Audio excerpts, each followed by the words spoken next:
Weekly CAD challenge drawing number 5 எப்படி draw பண்ணுறது அப்படிங்கிறத பார்க்கலாம். இந்த டிராயிங்கான டைமென்ஷன்ஸ் இங்கே கிளியராக கொடுத்துருக்காங்க. ஃப்ரண்ட் வியூ இருக்குது, டாப் வியூ இருக்குது, ரைட் சைடு வியூ இருக்குது. இந்த வியூஸில் டைமென்ஷன்ஸ் கொடுத்துருக்காங்க. சாஃப்ட்வேர் ஓப்பன் பண்ணுறதுக்கு முன்னாடி ஃபஸ்ட் நம்ம எந்த வியூ ட்ரா பண்ணலாம் அப்படிங்கிறத ஃபஸ்ட்டு கன்ஃபார்ம் பண்ணிக்கலாம். இப்போ இதில் பார்த்தீங்கன்னா நான் ஃபஸ்ட்டு வந்து இந்த டாப் வியூ ட்ரா பண்ணுறேன். டாப் வியூவோட டோட்டல் லென்த் பார்த்தீங்கன்னா இங்கே கொடுத்துருக்காங்க 70. இதோட ஹைட் வந்து இங்கேருந்து எடுத்துக்கலாம் 40. ஓகேங்களா? ஸோ இப்போ 40, 70க்கு ஒரு ரெக்டாங்கிள் ட்ரா பண்ணிவிட்டு இந்த லாஸ்ட்டில் வந்து ஒரு சின்ன ஃபில்லட் மாதிரி இருக்குது. ஸோ அது நம்ம ரேடியஸ் 10 கொடுத்துருக்காங்க. இதை நம்ம ட்ரா பண்ணிக்கலாம். ஸ்கெட்ச் போய்க்கிறேன். ஸ்கெட்சில் நான் வந்து டாப் வியூ இந்த வியூ செலக்ட் பண்ணிக்கிறேன். இந்த பிளேனு, இந்த பிளேனில் நான் வந்து ஜஸ்ட் இங்கேருந்து டச் பண்ணி இந்த சென்டர்லேருந்து ஒரு ரெக்டாங்கிள் ட்ரா பண்ணுறேன்.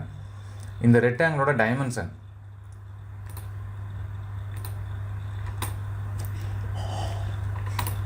ஸோ இது வந்து 70. தென் இந்த ஹைட் வந்து 60. இல்லைங்க, இந்த ஹைட் வந்து 40. 60 இல்லை 40 ட்ரா பண்ணியாச்சுங்களா?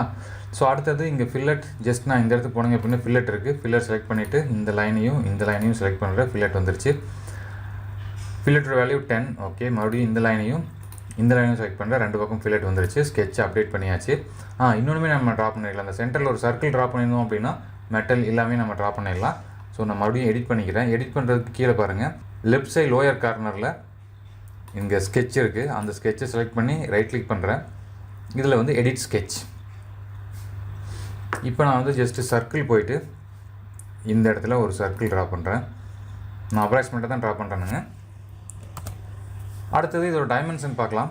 இதோட டைமென்ஷன் எங்கேயுமே கொடுக்கல, பட் நம்ம இதை வந்து கால்குலேட் பண்ணிக்க முடியும். எப்படி அப்படின்னா இந்த டோட்டல் வந்துட்டு 40 கொடுத்துருக்காங்க. அப்போ இந்த வேல்யூ 40, இங்கே 10 வந்துருச்சு, இங்கே 10 வந்துருச்சு. அப்போ இதோட டயாமீட்டர் வந்து 20.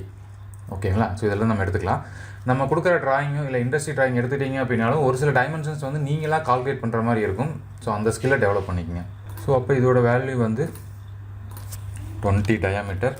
அடுத்து இது எங்கே லொக்கேட் ஆகிருக்கு அப்படின்னு பார்க்கலாம். இந்த லொக்கேட் ஆகிருக்கிற பிளேஸ் பார்த்தீங்க அப்படின்னா இதுக்கு சென்டர், அதாவது 40. அப்போ இங்கேருந்து இது வரைக்கும் 20.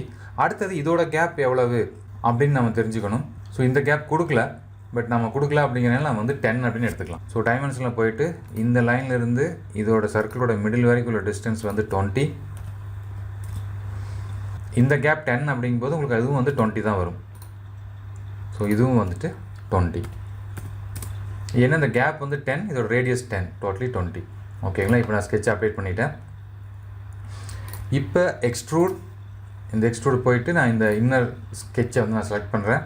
இதோட திக்னஸ், அதுக்கு முன்னாடி நீங்கள் ஷிஃப்ட் ப்ரெஸ் பண்ணி மிடில் பட்டனை மூவ் பண்ணிங்க அப்படின்னா இது மாதிரி ரொட்டேட் பண்ணிக்கலாம். இதோட திக்னஸ் வந்து நான் இப்போ 20 கொடுத்துக்கிறேன். அப்டேட் ஆகிடுச்சிங்க. அடுத்தது இந்த இடத்துல ஒரு எல் போர்ஷன் நம்ம ட்ரா பண்ணணும். அதுக்கும் நான் வந்து இந்த டாப்பே செலக்ட் பண்ணிக்கிறேன். செலக்ட் பண்ணிவிட்டு ஸ்கெட்ச் போய்க்கிறேன். நீங்கள் ஸ்கெட்ச் போய்ட்டும் செலக்ட் பண்ணிக்கலாம். அடுத்தது நான் ஜஸ்ட் இப்போது லைன் போய்க்கிறேன். லைன் கமெண்ட் போயிட்டு இங்கேருந்து ஸ்டார்ட் பண்ணி இந்த கார்னர் மறுபடியும் இது வரைக்கும் ட்ரா பண்ணுறோம்.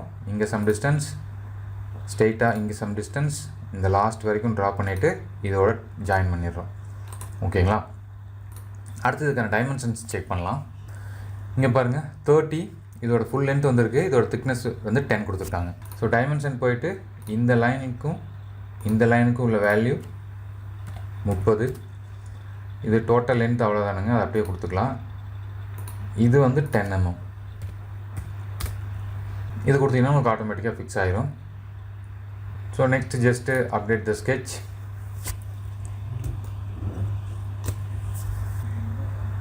எக்ஸ்ட்ரூட், இந்த போர்ஷனை நம்ம செலக்ட் பண்ணிக்கிறோம். இதோட திக்னஸ் வந்து 20. அடுத்தது இந்த சர்ஃபேஸ் செலக்ட் பண்ணிவிட்டு ஸ்கெட்ச் போய்க்கலாம். இங்கிருந்து இது வரைக்கும் ஒரு லைன், இங்கே பார்த்தீங்கன்னா தெரியும், இங்கிருந்து இது வரைக்கும் ஒரு லைன். இந்த போர்ஷனுக்காக லைன் போயிட்டு இந்த கார்னர்லேருந்து இந்த கார்னர் வரைக்கும். பட் இந்த கார்னர் உங்களால் கரெக்டாக செலக்ட் பண்ண முடியாது. ஸோ நீங்கள் கொஞ்சம் வெளியே கிளிக் பண்ணிக்கோங்க. கிளிக் பண்ணிவிட்டு டைமென்ஷன் போயிட்டு இந்த லைனுக்கும் இதுக்கும் உள்ள டிஸ்டன்ஸ் 20ன்னு மார்க் பண்ணிடுங்க. ஸோ இப்போ நீங்கள் இதை வந்து ஓப்பன் லூப்பாக கூட நம்ம க்ரியேட் பண்ணிக்கலாம். நான் இப்போ ஜஸ்ட்டு வந்து ஒரே ஒரு லைன் மட்டும் தான் ட்ரா பண்ணியிருக்கேன். இப்போ நான் ஜஸ்ட்டு வந்து இந்த ஸ்கெட்சை வந்து ஃபில் பண்ணிவிட்டு எக்ஸ்ட்ரூட் இந்த ப்ரொஃபைலை மட்டும் நான் செலக்ட் பண்ணுறேன். எனக்கு பேக்கில் வந்து மெட்டல் ஆட் ஆகணும். எவ்வளோ டிஸ்டன்ஸ்னு பார்த்தீங்கன்னா 10. நான் வந்து -10ன்னு கொடுக்குறேன், ஏன்னா உங்களுக்கு பேக்கில் மெட்டல் ஆட் ஆகும். கொடுத்துட்டு ஓகே. இப்போ பாருங்கள், நம்மளுக்கு தேவையான மாதிரியான 3D மாடல் கிடச்சிருச்சு. ஜஸ்ட் உங்களுக்கு கலர் வேணும் அப்படின்னா ஏ அப்படிங்கிற ஷார்ட்கட் கீ ப்ரெஸ் பண்ணிங்க அப்படின்னா அப்பியரன்ஸ் ஓப்பன் ஆகும். அந்த அப்பியரன்ஸ்லேருந்து தேவையான கலர் நீங்கள் அப்டேட் பண்ணிக்கலாம். நீங்கள் கீபோர்டில் ஏ அப்படின்னு ப்ரெஸ் பண்ணிங்க அப்படின்னா உங்களுக்கு இந்த அப்பியரன்ஸ் அப்படிங்கிற விண்டோ ஓப்பன் ஆகும். இந்த விண்டோவிலேருந்து உங்களுக்கு தேவையான கலர்ஸ் நீங்கள் எடுத்துகிட்டு இதில் ஃபில் பண்ணிக்கலாம். நான் ஆல்ரெடி என்னோடய ஃபேவரட் கலர்ஸ் இங்கே வச்சுருக்கேன். ஸோ இந்த கலர்லேருந்து ஜஸ்ட் நீங்கள் ட்ராக் பண்ணி இங்கே விடுறது மூலமாக உங்களுக்கு வந்து என்டையர் 3D மாடலும் கலர் சேஞ்ச் ஆகிடும். இல்லை உங்களுக்கு ஒரு ஃபேஸுக்கு மட்டும் தான் வேணும் அப்படின்னா இங்கே டாப்பில் பாருங்கள் ஃபேஸ்னு இருக்குது, அதை நீங்கள் செலக்ட் பண்ணிவிட்டு எந்த ஃபேஸுக்கு உங்களுக்கு எந்த கலர் வேணுமோ அது மாதிரி நீங்கள் வந்து க்ரியேட் பண்ணிக்கலாம். ஸோ இப்போ நம்ம க்ரியேட் பண்ண இந்த 3D மாடலுக்கு வந்து நம்ம மெட்டீரியல் ஆட் பண்ணணும் அப்படின்னா இங்கே பாருங்கள், இந்த டாப்பில் பார்த்தீங்க அப்படின்னா இந்த இடத்துல வந்துட்டு டாக்குமெண்ட் செட்டிங்ஸ் அப்படின்னு இருக்குது. இதை நீங்கள் ரைட் கிளிக் பண்ணிங்க அப்படின்னா உங்களுக்கு பாருங்கள் பிசிக்கல் மெட்டீரியல் அப்படின்னு ஒரு ஆப்ஷன் வந்திருக்கு. இந்த மெட்டீரியல் ஆப்ஷனை கிளிக் பண்ணிங்க அப்படின்னா இன்னொரு விண்டோ ஓப்பன் ஆகும். இந்த விண்டோவில் டிஃபால்ட்டாக ஃபியூஷன் 360 இருக்கக்கூடிய எல்லா மெட்டீரியல்ஸும் கொடுத்துருக்காங்க. நீங்கள் இதுவும் சூஸ் பண்ணிக்கலாம். இல்லை அட்வான்ஸ் மெட்டீரியல் லைப்ரரி தனியாக இருக்குது, நான் லீனியர் மெட்டீரியல் தனியாக இருக்குது. உங்களுக்கு எப்படி வேணுமோ அது மாதிரி ஃபில்டரும் கூட பண்ணிக்கலாம். இல்லைனா காமனாக கொடுத்தீங்கன்னா எல்லா மெட்டீரியல் வந்துடும். நான் இப்போது மெட்டீரியல் அப்படிங்கிறத கிளிக் பண்ணுறேன். இதுக்குள்ளே வந்து பாருங்கள் நிறைய மெட்டீரியல்ஸ் கொடுத்துருக்காங்க. அலுமினியம் அப்படின்னு எடுத்துட்டிங்க அப்படின்னாலும் அதோட வந்து எவ்வளோ அலுமினியம்ஸ் வெரைட்டி கொடுத்துருக்காங்க. நம்ம ஈஸியாக வந்து நம்மளுக்கு எந்த மெட்டீரியல் வேணுமோ அதை நீங்கள் செலக்ட் பண்ணிக்கலாம். அலாய்ஸ் மெட்டீரியலும் கொடுத்துருக்காங்க, ப்ராஸு, காப்பர், அயன். ஸோ நான் வந்து இப்போது ஸ்டீல் எடுத்துக்கிறேன்.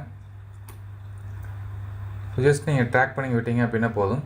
ஸோ நீங்கள் ஸ்டீல் கொடுத்ததையும் ஆட்டோமேட்டிக்காக உங்களுக்கு வந்து அந்த ஸ்டீலோட கலருக்கு உங்களுடைய 3D மாடலும் சேஞ்ச் ஆகிறது நீங்கள் பார்க்கலாம். ஸோ அதுக்கப்புறம் ஆஸ் பர் நம்ம கலருக்கு வந்துட்டு இது சேஞ்ச் ஆகிடுச்சு. ஸோ இதை சேவ் பண்ணிக்கோங்க. மீண்டும் அடுத்த வீடியோவில் பார்க்கலாம். நன்றி, வணக்கம்.